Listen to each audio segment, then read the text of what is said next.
Hello, my name is Bubzia, and today I will commentate over my Super Mario 64 Blindfolded run. The category is 16 star, and the run was finished in 38 minutes. My PB is still not extremely optimized. I have a little mistake over 2 minutes in it, but I am very satisfied with this run and decided to move on from this game afterwards. Besides doing some little improvements here and there. Especially after I ran this category also at the live marathon, I think last year. So yeah, Blindfolded Super Mario 64 was my first run that I have ever done. Blindfolded. It was 3 years ago in 2017 with a time of 3 hours and 14 minutes, and it has come down to 30 to 40 minutes now, which is very impressive. The strats have evolved a lot. So yeah, as you can see in Blindfolded, I'm relying purely on audio cues. We cannot skip Lucky 2, but it's no problem. We have a very fast setup to get behind Lucky 2 there. And as you can see, my movement might seem a little odd. I'm using a lot of normalized movements, especially like long jumps, and camera manipulation is very important. So here I do a specific camera movement and then do like a precise count of 6 long jumps into a little beat count section here to get around these corners. Align with the wall here to grab the first star. We instantly use the locked camera that many speedrunners even don't know about because it's so rarely used. And another beat counted setup to get around the chain jump, perfectly ground pound on the log and open the star. There's a lot going on at once, so this might be a bit fast, so please bear with my slow commentary. Beat counting in general just means that we use the background music of the game and time inputs to the specific rhythm of the music. With that we can create like input chains that get us somewhere, or like get us from point A to point B. We only get 1 star in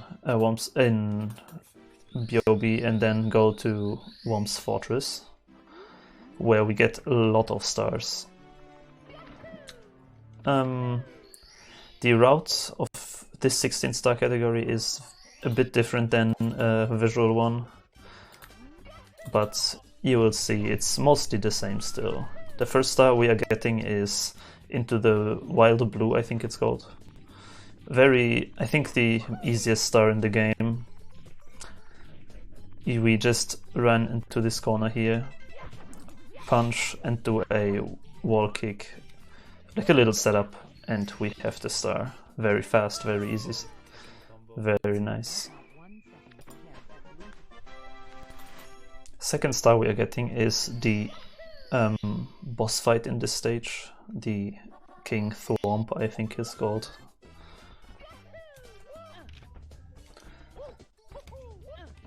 And yeah, it's very difficult to explain exactly what I listen for and like what I count while being blindfolded, because many things have gotten really fluid at this point, and for me it's just obvious to play like this. For example here, you can hear when you go sideways on a wall, there are always like little sounds that you know that you are exactly parallel to walls, or you can punch walls and normalize like this. There are many different techniques to actually know where you are, and that's the good thing about this game. In this boss fight, for example, we count the footsteps of King Thwomp, so I can precisely time a jump ground pound through his body and get the star. And with this setup, we do not use the analog stick at all. We just use the collision of the boss that sends us flying. So we actually exactly know where the star spawns and we can always grab it consistently. It has taken a long time to lap this whole run out. Multiple people were involved in this for like multiple years now, I think. As I said, the first one was like 3 years ago, and since then it's constantly being improved. The next star we are getting is the Tower Star. We use this warp here also. Yeah, this is also not used in the visual speedrun, I noticed just now. We use this warp to get quickly up to the upper level of Worm's Fortress. The Tower Star is a bit notorious for having this sidekick here that is a bit unnormalized. And with the Mario Cam slide kick setup, we glide into the star. The next star we are getting is Cannonless, which is basically the same as visual. We have a kind of different setup that I found. And to make it a bit faster too, we use the owl to get there. There are also setups that don't require the owl, where you can just run up there. They're actually a bit faster, but a bit less safe. So as you can see, I just used the owl to get perfectly in position. Normalize on this corner, do a setup of weird punches and backflips, and then grab the edge from here, as you might have seen this trick before in Mario speedruns. This is basically just a setup that I found that works from this normalized angle when you are on the left side of the wall.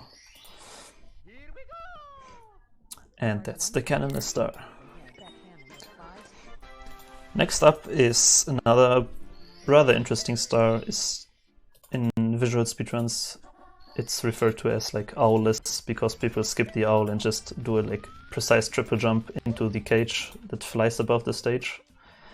We, on the other hand, use the owl, and as you can hear, the owl does like flap sounds. And we use these flap sounds to count when we need to press right and left, because movement on the owl is pretty unnormalized and it's pretty difficult to predict. But if you count these the flaps of the owl's wings, you can actually very reliably get in there. And that's already for Worm's Fortress. We go now to CCM and get 3 stars there.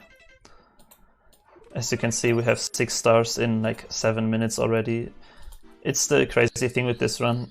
The collecting of the stars is actually extremely fast. We get like all 15 needed or 16 needed stars in basically 15-16 minutes. What takes longer then are the Bowser stages and MIPS, especially because it's very precise. But first, a very precise and cool setup to grab this little penguin here that I found last year. It's pretty precise, but like this we can grab the penguin, do this little slide up here, which is also very perfectly aligned with this penguin here, and we just need to hold it right and fall right into it. And because it is the Japanese version of the game, we can do a C-up, lock cam, and then just double jump up into the star. I've also done runs on the English version, most notably when I play on my virtual console. I now switch to English. The star spawn is actually different there, but you can just align with the house and get the star basically in the same time. Next up is the slide star.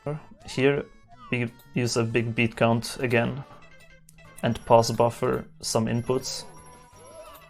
Pause buffering in this game is also very frequently used, in Blindfolded at least, because it makes a big difference for normalized movement if you go from like an up notch on the analog stick to a right notch, or like pause buffer it, because there are all these frames in between where your analog stick is like kind of up right, for example. And this is very bad, it can get you lost very easily. That's why we pause buffer a lot of inputs. So yeah, we just got into the secret slide here, get the star, Easy peasy. Notches on GameCube controller are also very important. That's why I personally play only on Wii Virtual Console and not on the original N64, because the notches are a bit more precise in my opinion. The last star that we get in CCM is the wall kick star. We just jump all the way down there. And very interesting here is the first time seeing me playing actually without everyone being able to see, because for me, as you can see, I don't need really the camera and to see as long as it works out for my movement. And there are a few of these sections in the run where I just go because it's faster without changing the camera, and it's very fun to see. Many people are amazed always seeing this. So yeah, we have 9 stars. We are ready to go into the first Bowser stage, which is Bowser in the Dark World. The Bowser stages are all 3 very difficult. Especially in the first Bowser stage, it's pretty... how to say... there's nothing random really besides Goombas, which can kill you. But it's just a lot of precise movement that you have to execute in very tight time, because you need to catch cycles on the elevator, for example. So here I time everything with the rhythm of the music to get all these cycles perfectly. Especially this elevator here is notorious. But with practice it's of course no problem. Here we jump like on the side of this platform to avoid the Goombas as much as possible, which mostly works out. I very rarely get hit there. Then we just proceed with some more timed movement. In general, all of my movement is timed with the rhythm of the game. That's the main progression method for me. And here, so in order to not rely on these platforms or so, we pause buffer a double long jump, grab this edge and are perfectly aligned with where we need to go. This Goomba is very random too. He can push you off, but it did not happen here. Here's some normalized movement. I have found a faster setup since then, which saves like, I think like half a second or like a second. But yeah, just getting up here, long jumping to grab the edge of the pipe, punching, and we are in. And now you might ask, how do you do Bowser throws?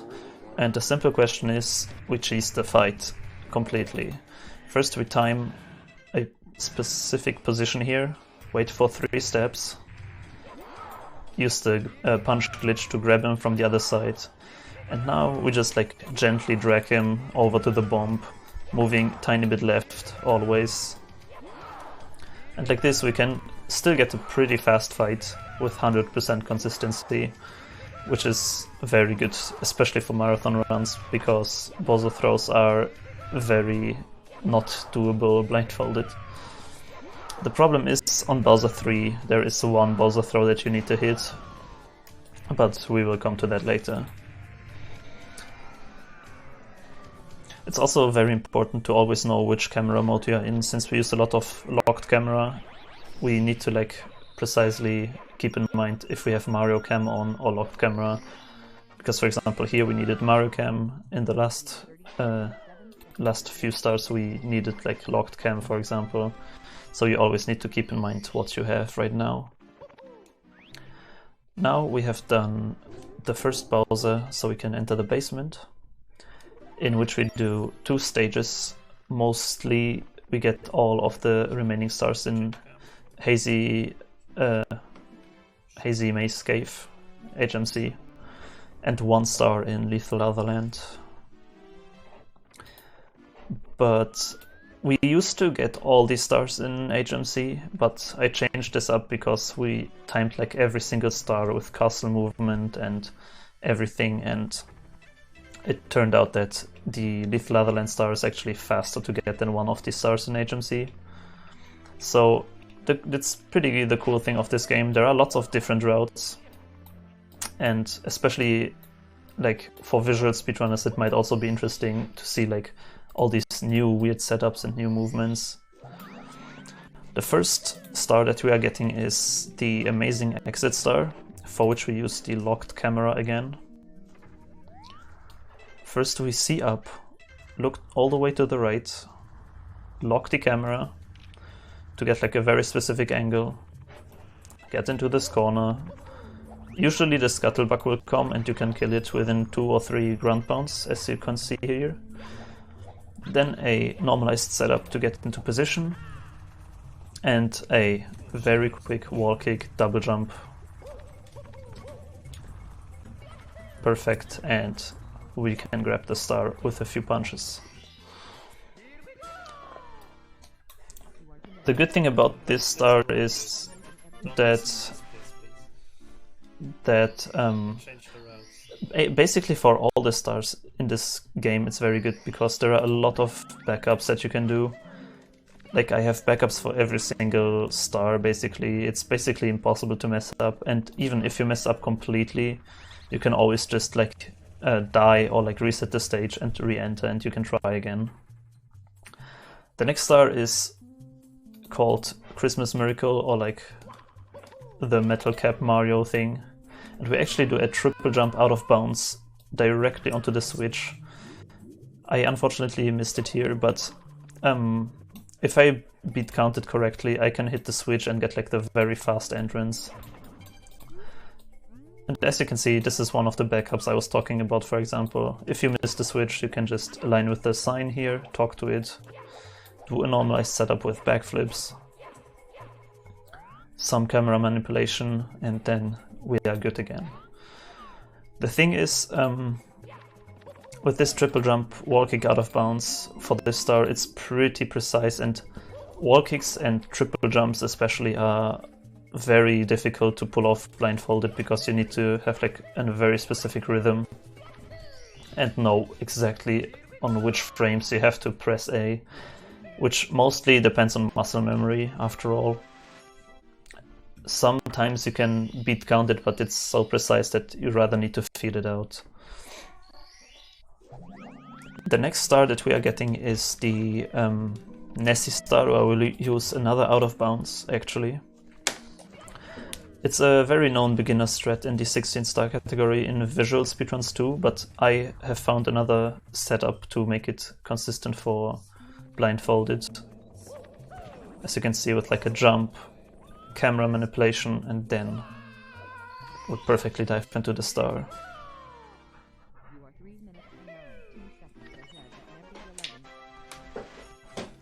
And one last star, we'll be getting one last star in HMC, which is the Rolling Rock star.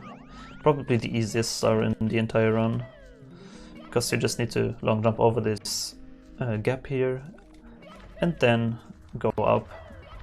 The boulders are also random, as you might know from normal playthroughs, but it's no problem if you get hit once or twice. The camera will always stay behind you, so here we will just slowly go into this corner. We can hear the sound that we are there. Change our camera setup for the next star, do a little setup, wall kick, and we have the star. All in all, very fast so far. We need to get one more star in Little Leatherland, and on the way there we can casually grab the star from Toad here.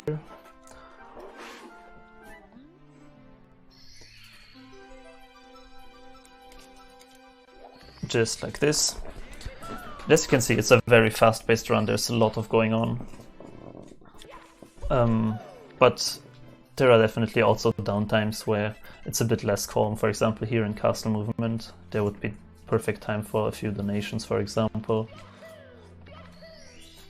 And like this, we enter Little Leatherland, and we will be getting the star inside the volcano, so the first thing we need to do is get inside there, which we'll do with a few damage boosts over these pits, a timed long jump, and then we are in there. From here on it's one long counting of rhythm, this time actually of the bully's footsteps. in the background. Now we still use the same count to climb up these poles, dodge these fires, get up here, and then do a jump dive into the star. Perfect. Very fast. And now we have all the stars we need. Now Mips, the bunny, is spawned in this lobby here, and we can grab it. I use the setup here. I have a setup where I usually grab him without needing to lead him into a corner, but here I messed it up, unfortunately. So we can grab it right here, basically, and then instantly go to the door, but I have a backup, of course, where I normalize him until he stops in this corner. I do a little setup, pause buffer a side flip because it needs to be perfectly straight, and then just slowly slide into Mips. So Mips is considered one of the hardest parts of the run because many people from visual speedrunning this game know that it's incredibly precise. It's like a few pixels that you have, and if you are not able to see, you might ask, like, how is it even possible to get such a precise setup? And actually, we worked on this for a very long time, but we have found a few setups that are very consistent by now. We get in position into this corner, punch 4 times and let him go, readjust the camera, and we are basically there. And then we count 3.5 steps, release, and we should be in the door. And here, as you can unfortunately see, I messed it up in my PB. I pressed a bit too early and I did not clip into the door, in which case the fastest thing you can do is reset the game and re-walk into the basement. Every attempt that you mess up loses around about like 2.5 minutes, I would say. So it's not an extremely huge time loss, but it is noticeable in runs where you go for PB for sure. And as you can see, I also have backups for all the castle movement. I know exactly how to get back, for example. So yeah, we will be attempting Mips one more time.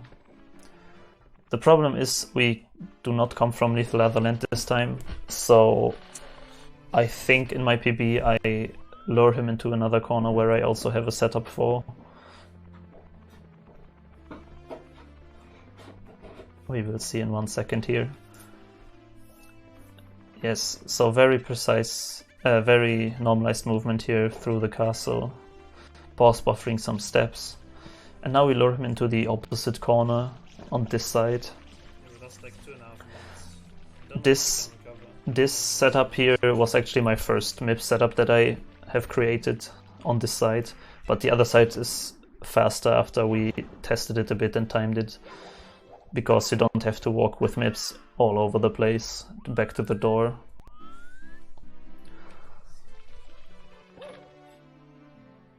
But again, very clean catch here, very good backup actually. And now we count the steps over the water in this backup at least.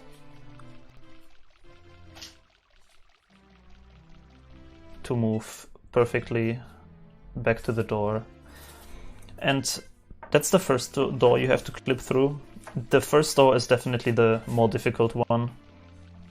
You have like a, I don't know, it's like only a few frames which are correct, where you have to clip into the door and release MIPs. But I usually count it with steps, like 3.5 steps of Mario is basically the perfect timing. And yeah, if you are too early, you will not clip into the door. If you are too late, you will clip into the door, but you will be too far away from the bunny to actually re-grab him. So it's all in all a very precise trick that needs lots of practice, but it is very consistent by now. As you can see, here we got through perfectly. We align ourselves with this corner here, so the camera is always in the same position. And then we continue our way to the second door, counting the footsteps.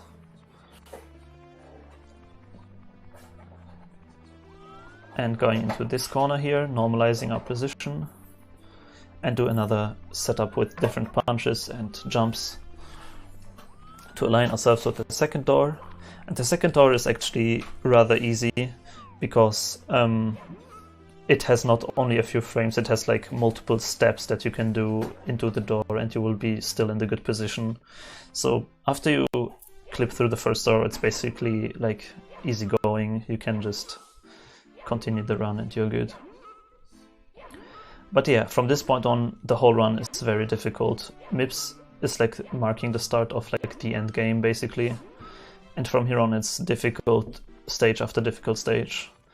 First MIPS, very precise. Then DDD, probably the hardest star that you can get blindfolded. Mostly because it involves swimming, and underwater there is absolute no normalized movement going on, so you need to count it very precisely. And you have to move, for example, left and right to adjust your angle, but the angle changes so, like, you only need to tap a tiny bit left or right and your angle is completely off. So this is very, very precise with this swimming movement. So we now maneuver through this water here. In this particular stage we count the swims of Mario. Like here I go up, for example. There are two different ways that you can do, that you can get to this star. You can either swim below the sub, get on the other side, hit the switch, and then go onto the submarine, like with the normal intended way, I would say. Or you do the speedrun way and go onto like one of the fins, and then jump from there. Here I chose to go from the fins, which is, I think the other method is slightly faster, and by now it should also be like in the same consistency area. This was like the most consistent thing for me at the time of my PB. After I have practiced like for my marathon runs, I have noticed that the other is also basically same consistency, and it saves like at least half a minute or a few seconds at least. So it's basically up to preference which strategy you will use. The good thing with this is that it involves like lots of camera movement, which looks pretty cool, as you can see here. We use the locked camera again. It's very interesting because we have like lots of different strats developed over the year for all the different stages. There are like multiple people working on single segment stars, blindfolded. I started with 16 star, and then Z-Surf came and did a 16 star run blindfolded. Nowadays there is nobody, a Japanese player, who joined the 16 star and 70 star categories. Me and Cartoon have also done 70 star blindfolded. But yeah. Bowser and the Fire Sea, one of the most interesting stages. We have a very specific counting of the rhythm here because the whole stage is on cycles for the second part. Even in the visual speedrun you might know that there is this big cycles going on with the second elevated platform where you need to either wait like half a minute or stand still. So we have this I created this very specific way of going through the stage so that the elevator is always perfectly aligned so that we can just go up to it. And this is another instance of nobody being able to see what's going on because, yeah, just enjoy, I guess.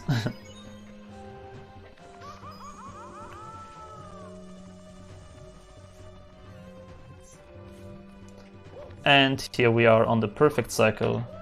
Go up the elevated platform, stand here, and know exactly when it's on top. Like this we can manage to go through this whole stage. And another cycle is needed here for these lava platforms. We just long jump across the pit, hoping to grab the edge to know where we are, and then we can basically just go to Bowser. it was a very good run of this stage for sure.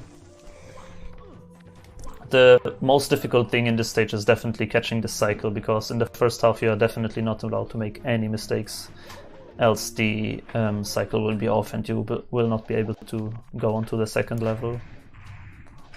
Bubzia 2, also very similar to Bubzia 1, we can just cheese it with our little grab strat.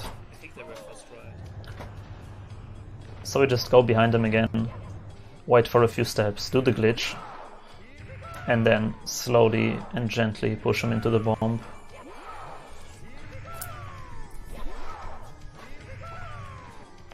So what is upcoming is BLJs and the last Bubzia stage. BLJs, Blindfolded, is always kind of a bit of a random thing, because, you know, it's, if you have any knowledge of Super Mario 64, BLJs is the glitch where you gain like a lot of speed by doing long jumps backwards on stairs, and it's not that much of a difference if you do it blindfolded or visually, to be completely fair, because after all you just long jump onto the stairs and have to mash your A button in a very like specific rhythm. So the problem is even visual players sometimes struggle and cannot get it, which is why it's very precise, and many people say like it's random, which is it's not, but we all know what is meant by that. So yeah, I re-enter a stage here, exit, and then go to the stairs. BLJs can definitely lose some time, especially if you mess some up. You need to reposition yourself blindfolded, which is the biggest time loss I think in this whole thing. But I think BLJs should be able to get done in like 5 minutes, even if it goes like very bad. That's why it's pretty nice for marathon runs to have like a bit of a higher estimate in case like these things mess up and you have to do it like a few more times. But in general, BLJs should be pretty consistent. It's basically the same as in visual. We just need to align, we do the setup to align the camera.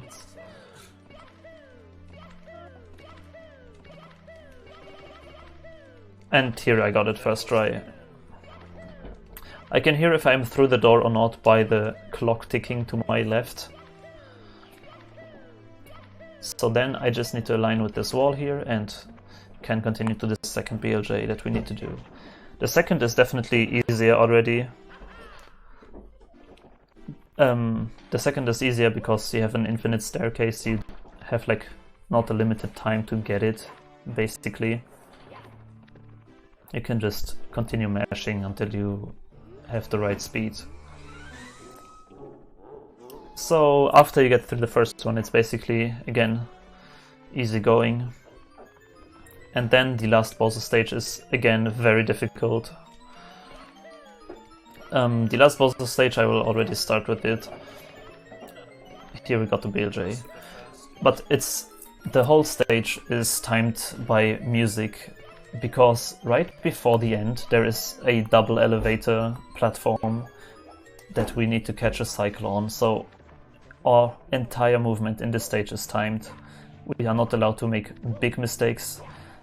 We have buffer times for like mistakes, so for example you can see me here going through the stage with my beat, with the rhythm of the music. But yeah, I mess up here a bit, for example, the Goomba hits me and stuff. Oh, and I actually died. I did not know. I forgot that, yeah. So we will see it again.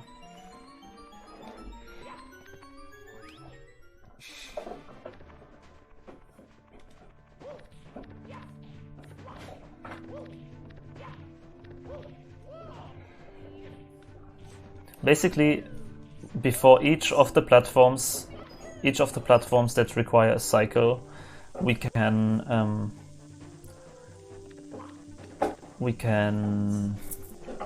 wait for a specific audio cue that appears after a few beats.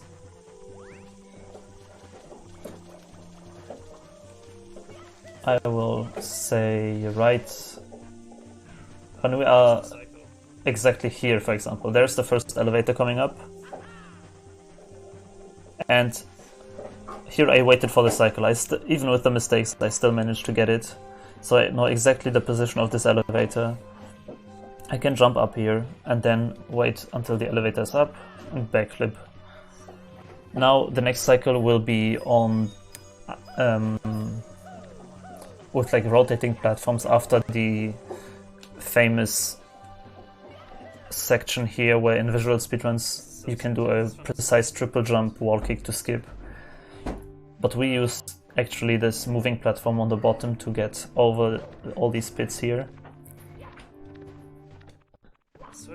It's all timed to match the speed of this platform.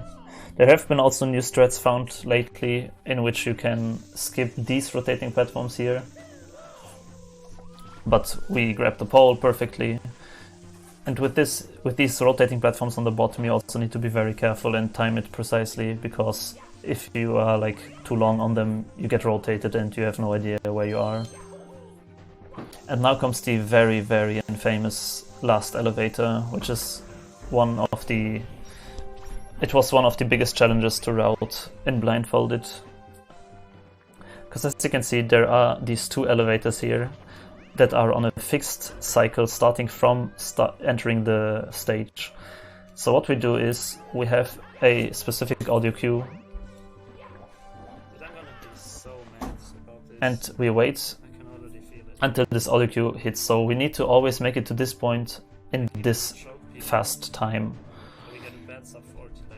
That's why all the movement has to be timed from the very beginning of the stage. So we wait for the cue, there it is, and we can perfectly jump on the elevator, on the second elevator, and into safety.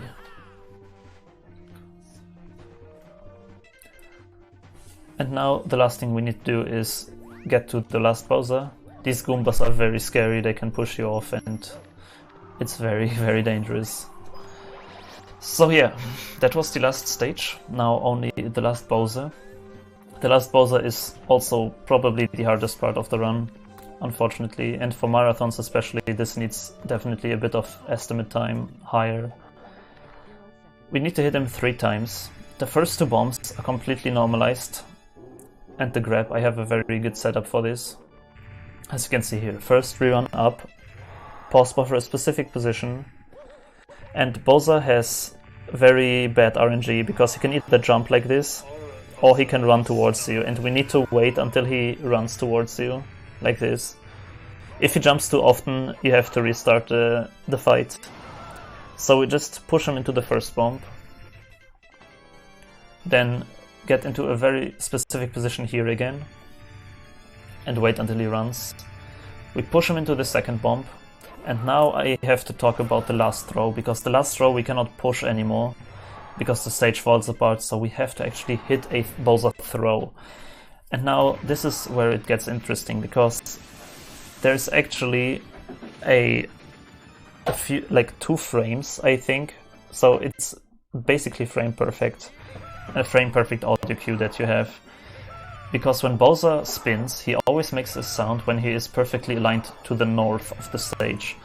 And you can time a throw based on this sound, but it's like really 1 or 2 frames. So after a lot of practice, as you can see here, I hit it. It is also possible to pause buffer this throw to the correct frame, but the problem is if you unpause and have to press B, you have to do it also frame perfectly, kind of. Else a few frames will pass between the pause and the B press, so it's not really.